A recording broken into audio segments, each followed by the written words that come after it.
Hello everyone, so welcome to our super learning platform. So आशा करते हैं कि आपकी प्रिपरेशन काफ़ी अच्छी चल रही होगी। आपका जेई का एग्जाम भी काफ़ी नज़दीक है और नीट का, तो उसके लिए कुछ एक केमिकल बॉन्डिंग के अंदर से सबसे ट्रिकी सा एक टॉपिक लेके आए हैं, जिसके अंदर आपको कुछ ऐसे टिप्स मिल सकते हैं जिससे कि आप क्वेश्चंस को काफ़ी जल्दी 1 से 2 मिनट के अंदर में उस क्वेश्चन को सॉल्व कर दें। उस क्वेश्चंस को ऐसे कुछ ट्रिक्स के मतलब तरह से और एक ऐसे कुछ पॉइंट्स मैं बताऊंगा आपको, जिससे वो पॉइंट्स आपको काफ़ी ईजी हो जाएंगे और केमिकल बॉन्डिंग आपके लिए एक इजी सा और लगने लगेगा। जैसे कि अभी तक ने हम लोगों ने 9 से 10 लेक्चर्स में करा है। नेक्स्ट हमारा लेक्चर आज का ऑक्सी एसिड और बैक बॉन्डिंग के ऊपर है, और जो अगला लेक्चर हम आएंगे उसके अंदर हम लोग बनाना बॉन्डिंग और ब्रिज बॉन्डिंग डिस्कस कर रहे हैं। उसके अंदर सबसे डिबेटेबल टॉपिक वहां पे हम लोग एक डिस्कस करेंगे जो कि काफी डिबेटफुल रहता है। तो आज के इस लेक्चर को oxy acid and back bonding का लेक्चर है हमारा। तो वीडियो को जरूर से जरूर लाइक कर दीजिए और सब्सक्राइब कर दीजिए हमारे चैनल को, और हमारे साथ यूं ही बने रहिए। तो चलिए आज के लेक्चर को स्टार्ट करते हैं। ऑक्सी एसिड के अंदर बेसिकली एक मैं चार्ट के तरह से लाया हूँ कि एक ही पेज के माध्यम से आपको पूरा का पूरा ऑक्सी एसिड केमिकल बॉन्डिंग का आपको समझ में आ जाए। तो आखिर इस ऑक्सी एसिड को हम समझते कैसे हैं? तो बेसिकली हमारे पास एक फॉर्म ऑफ ऑक्सी एसिड होता है जो कि पेरेंट ऑक्सी एसिड होता है, जो कि हमारा मेन होता है। उसको हम एक एग्जांपल को लेके चलेंगे, जैसे फास्फोरस ग्रुप से लेके चलते हैं एक एग्जांपल H3PO4। हमने एक ऑक्सीजन, ये है हमारा फास्फोरिक एसिड जिसका फास्फोरस का ऑक्सीडेशन स्टेट +5 में है। ये हमारे पास उसका पेरेंट ऑक्सी एसिड हो गया। कभी भी हम पेरेंट ऑक्सी एसिड से ही बाकी को कंपेयर करेंगे तो हमें इजीली होता है कंपेयर करने में, क्योंकि वहां से जब हम कंपेयर करते हैं तो वहां से हम ऊपर और नीचे दोनों तरफ जा सकते हैं। बेसिकली ऊपर और नीचे कहने का मतलब, मेरा मतलब है कि ऑक्सीडेशन स्टेट में हम हाई भी जा सकते हैं और लो भी जा सकते हैं। तो उस केस से parent oxy acid is best for considering that. आपने अगर कोई एक फॉर्म ऑफ ऑक्सी एसिड लिया तो उससे चलिए स्टार्ट करते हैं। स्टार्टिंग से आपने उसमें से सबसे पहले एक ऑक्सीजन घटा दिया, यानी कि आपने बनाया H3PO3। That is your us form of oxy acid. Us form of oxy acid मतलब कहने का, ये तो फॉस्फोरिक एसिड था, now this is phosphorous acid. Okay, oxygen oxidation state +3। अगर आपने इसमें से एक और एक ओ निकाल दिया oxygen, then this is H3PO2। Very simple, this is hypo form of us form. It means hypophosphorous acid. यहाँ पे फॉस्फोरस की ऑक्सीडेशन स्टेट +1 है, अब इससे कम हम नहीं कर सकते, यहाँ तक हो गया। बट अगर आपने अस फॉर्म में -H2O कर दिया, दैट मीन्स इंट्रामोलिकुलर। इंट्रामोलिकुलर में से अगर आपने -H2O कर दिया तो इंट्रामोलिकुलर, जैसे आपने H2O घटाया तो HPO2 बच गया, that is HPO2 and oxygen state +3 है।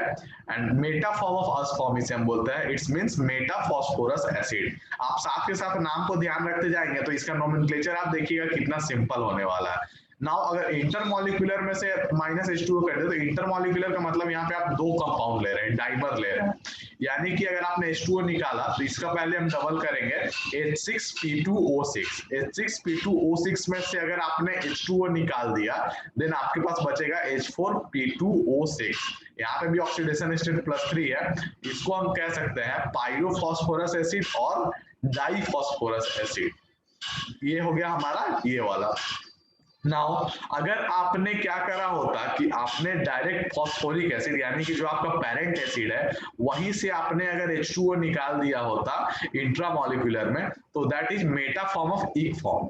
यानी कि ऊपर तो हमने जब H2O निकाला था इंट्रा, तो वो मेटा फॉर्म ऑफ अस था, मेटा फॉस्फोरस था। बट अगर आपने डायरेक्ट पेरेंट ऑक्सी एसिड से निकाल दिया, then that is the meta form of ic form, that is meta phosphoric acid HPO3। Okay, अगर आपने वहां पे इंटरमोलिकुलर कर दिया H2O निकाल के, तो यहाँ पे आपके पास आ जाएगा H6P2O8। अगर उसमें से आपने निकाला तो H4P2O7 बचेगा हमारे पास। देन इसे हम कहेंगे पायरोफॉस्फोरिक एसिड। Pyrophosphoric acid. जब भी आप इंटरमोलिकुलर से H2O निकाल रहे होंगे, ध्यान रखिएगा कि उस केस के अंदर हम उसे पायरो का कंसीडर करेंगे, और जब भी आप इंट्रामोलिकुलर करा रहे होंगे तो उसे मेटा कहेंगे, और इंटरमोलिकुलर करा रहे होंगे तो उसे पायरो कहेंगे।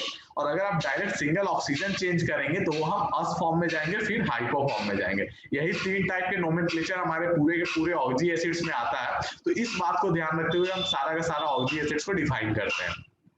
नाउ हमारे पास अब अगर हमने पायरो फॉर्म ऑफ इक से, यानी कि पायरोफॉस्फोरिक एसिड जो हमारे पास है, उसमें से एक ऑक्सीजन निकाल दिया, then this will become the hypo form of ic acid. It means hypophosphoric acid. ये hypo form of ic form बन गया, that is H4P2O6। Very simple, आपको बस ऑक्सीजन हटाना है और माइनस H2O हटाना है, बाकी सारा का सारा नोमेनक्लेचर आपके पास आ जाएगा। नाउ अगर आपने उसी में एक और ऑक्सीजन जोड़ दिया, then this will be the peroxy form of diphosphoric acid. यानी कि जब आप ऑक्सीजन निकालते हैं तो वो अस फॉर्म में और फिर हाइपो फॉर्म में जाता है, बट आप जैसे ही एक ऑक्सीजन ऐड करते हैं वो परऑक्सी के फॉर्म में आ जाता है, क्योंकि ऑक्सीजन आपने ऐड करा तो उसका ऑक्सीडेशन स्टेट मैक्सिमम से हायर में चला गया, और हम जानते हैं कि जब किसी भी एलिमेंट का ऑक्सीडेशन स्टेट मैक्सिमम से हायर में जाता है तो उसके साथ परऑक्सी फॉर्म लग जाता है, यानी कि ओ सिंगल बॉन्ड ओ वाला उसमें लिंकेज आ जाता है, परऑक्सी लिंकेज। सो यहाँ पे उसका नाम नोमेनक्लेचर हो जाएगा परऑक्सी डाइफॉस्फोरिक एसिड। नाउ अगर आपने पेरेंट ऑक्सी एसिड में ही डायरेक्टली ऑक्सीजन जोड़ दिया होता तो वहां तो पहले बन जाता पर फॉस्फोरिक फॉर्म, और अगर एक होता ही पर oxy form of ic form, यानी कि आपके पास अगर आपने डायरेक्ट H3PO4 में एक ऑक्सीजन जोड़ा है तो उसे हम बोलेंगे पर फॉस्फोरिक एसिड, यानी कि आपका परऑक्सी लिंकेज आ जाएगा वहां पे। अब यहाँ पे अगर आप फास्फोरस की ऑक्सीडेशन स्टेट को निकालें तो यहाँ पे हमारे पास ऑक्सीडेशन स्टेट आएगा +7, जो कि इसके मैक्सिमम से हाईयर है, इसीलिए यहाँ पे परऑक्सी लिंकेज आता है। ओके, सो ये तो आप देख लीजिए कैसे पूरा पूरा ऑक्सी एसिड आपके इस चार्ट में, आप इस चार्ट से आपने पूरे के पूरे ऑक्सी एसिड्स को जो कि केमिकल बॉन्डिंग में हमारे पास आता है उसे आपने टैकल कर लिया। अब कोई सा भी अगर आपको दे दे, आपको सल्फ्यूरिक एसिड का आ गया, आप यहाँ पे H2SO4 पुट कीजिए और वो आपसे जो भी पूछे, मेटा सल्फ्यूरिक एसिड पूछे, मेटा सल्फ्यूरिक एसिड आप यहाँ से तुरंत यहाँ से इसमें से वाटर निकाल दीजिए, इंट्रामोलिकुलर बन जाएगा।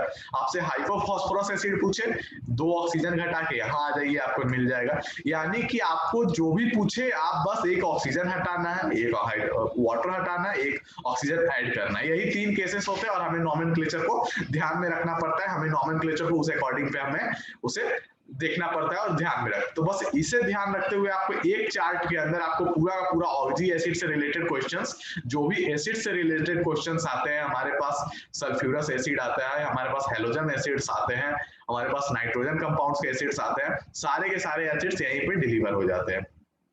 नाउ नेक्स्ट जो हमारा इंपॉर्टेंट पॉइंट आता है, दैट इज हमारे पास आता है बैक बॉन्डिंग। बैक बॉन्डिंग एक मिसलेनियस पार्ट ऑफ बॉन्डिंग आता है, तो इसे हम सबसे पहले हाइड्रोजन बॉन्डिंग के पहले डिस्कस करते हैं, क्योंकि इसमें कुछ टर्म्स है जो कि हमें बनाना बॉन्डिंग वाले कॉन्सेप्ट्स में डिस्कस करने पे ये थोड़ा हेल्प करता है हमारे को। जैसे कि इसका सबसे पहले स्टेटमेंट्स पढ़ लेते हैं। It is an type of week pi bond which is formed between the unequal contribution of electron between the bonded atom within a molecule, so it is dative pi bond, also known as dative pi bond। इसका नाम याद रखिए, statement उतना ज्यादा important नहीं है, इसके properties को हम देख लेंगे। It is represented by an arrow sign. Okay, condition क्या होनी चाहिए, तो कंडीशन ये होनी चाहिए कि आपके पास एक एक्सेप्टर एटम होना चाहिए जिसके पास वैकेंट ऑर्बिटल हो, कि वो एक्सेप्ट करे। अगर उसके पास वैकेंट ऑर्बिटल ही नहीं होगा तो वो कहां से एक्सेप्ट करेगा फिर फर्दर। आपके पास एक डोनर एटम होना चाहिए जो अपना लोन पेयर दे रहा हो, आपके पास एक बॉन्डेड एटम होना चाहिए, वो भी सेकंड पीरियोडिक टेबल का, सेकंड पीरियोडिक का होना चाहिए, नहीं तो वो नहीं होता है। व्हाइल द अदर एटम जो आपको डोनेट कर रहा होगा वो सेकंड या थर्ड का ही होना चाहिए। बैक बॉन्डिंग का सिंपल सा रूल होता है, जो एक्सेप्ट कर रहा है वो सेकंड का होना चाहिए, जो डोनेट कर रहा है वो सेकंड या थर्ड का हो सकता है। नाउ अब इसका इफेक्ट क्या पड़ता है, आखिर क्यों पड़ रहा है, तो बैक बॉन्डिंग के इफेक्ट से क्या होता है कि बॉन्ड ऑर्डर हमेशा इंक्रीज होता है। जैसे ही बैक बॉन्डिंग होगा आपका बॉन्ड ऑर्डर कंपाउंड का इंक्रीज हो जाएगा, बॉन्ड ऑर्डर इंक्रीज होगा तो बॉन्ड एनर्जी भी इंक्रीज हो जाएगा, और बॉन्ड एनर्जी इंक्रीज हुआ तो बॉन्ड लेंथ डिक्रीज कर जाएगा। ये हमारे पास 3 सबसे बेसिक आते हैं पॉइंट। देन आफ्टर हमारे पास आता है कि हाइब्रिडाइजेशन। हाइब्रिडाइजेशन चेंज हो भी सकता है और नहीं भी चेंज हो सकता है, उस पर कमेंट हम मॉलिक्यूल्स को देखने के बाद करते हैं।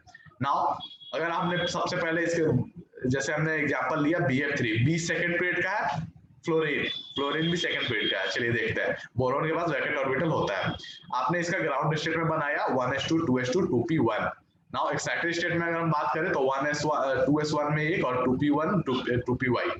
नाउ अगर आपने इसका हाइब्रिड फॉर्म करा तो एक हाइब्रिड ऑर्बिटल इसका वैकेंट है, इसी की बात हो रही थी यहाँ पर। इसके पास एक प्योर अनहाइब्रिड वैकेंट ऑर्बिटल बचा हुआ है। नाउ अगर अभी आपने इसमें बॉन्डिंग करा दी BF3 की, तो इसके पास एक ये वैकेंट वाला बचा हुआ है, प्योर ऑर्बिटल है, वो तो हाइब्रिडाइजेशन में भी पार्टिसिपेट नहीं करा। बट अब जैसे यहाँ पे आप बात कर रहे होगे तो यहाँ पे आपने बॉन्ड एंगल 120 लिख लिया, आपने बॉन्ड ऑर्डर 1 लिख लिया, तो ये तो था कि आपने बेसिकली बैक बॉन्डिंग के पहले की बात है।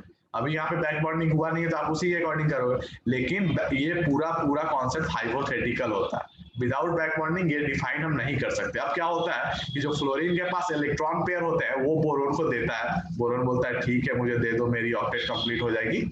तो वो बोलता है ठीक है मैं भी ऑक्टेट कंप्लीट करता हूँ, तुम भी ड्यूप्लेट बना लो। तो बोलता है ओके, दोनों के लिए अच्छी बात है।